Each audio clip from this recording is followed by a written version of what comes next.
il s'agit de l'axe nouvelle méthodologie en synthèse, et synthèse étant pris au sens le plus large du terme, c'est-à-dire assemblage d'atomes, de molécules ou de supramolécules pour faire des édifices complexes. Donc l'objectif, comme son nom l'indique, c'est de faire des nouvelles méthodologies, d'inventer des nouvelles méthodologies pour répondre à des questions de synthèse.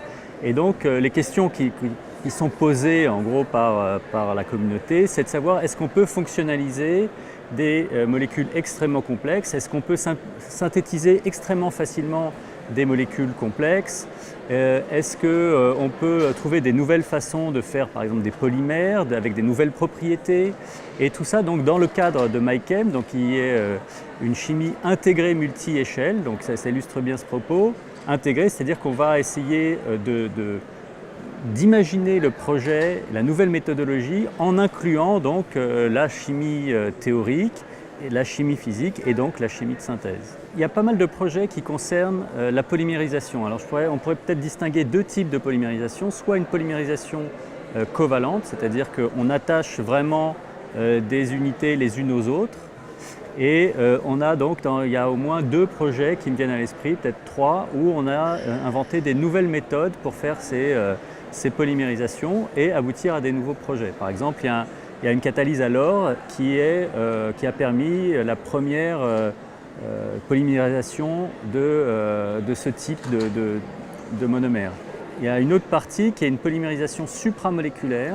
Là aussi, il y a également deux projets, c'est-à-dire qu'il y a des espèces qui s'attachent mais de façon non covalente, c'est-à-dire qu'on ne les attache pas vraiment. C'est des petits monomères qu'on a synthétisés de façon très précise et qui s'auto-assemblent dans l'espace pour former des édifices complexes, et éventuellement ces auto-assemblages s'auto-assemblent même dans un assemblage, ce qu'on appelle supramoléculaire hiérarchique, pour faire donc des architectures moléculaires complexes. Un troisième axe de cet axe, c'est des nouvelles méthodes de catalyse, donc qui est vraiment centrale dans la synthèse, puisqu'il s'agit d'utiliser une infime quantité de réactifs pour transformer une très grande quantité de produits. Et donc là aussi, on a développé un certain nombre de nouvelles réactions catalytiques ou de nouvelles méthodes catalytiques dans notre axe.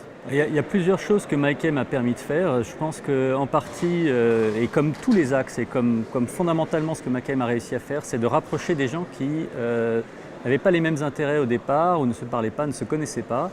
Donc, ce dont j'ai parlé au début en particulier, c'est-à-dire les polymérisations, ça a été en fait pour les chimistes moléculaires une grande découverte de découvrir le labo de chimie des polymères. On se parlait peu, et là, grâce à MyChem, de nombreux projets ont émergé. Et donc tout ce dont j'ai parlé des polymérisations, qu'elles soient supramoléculaires ou covalentes, c'est le rapprochement de pensée entre ces deux laboratoires, et qui finalement a résulté dans la fusion de ces deux laboratoires. Donc maintenant, ces deux laboratoires qui étaient différents et sont devenus un seul et même laboratoire, et ces projets sont pérennisés en fait et ont permis beaucoup de nouvelles avancées dans ce domaine.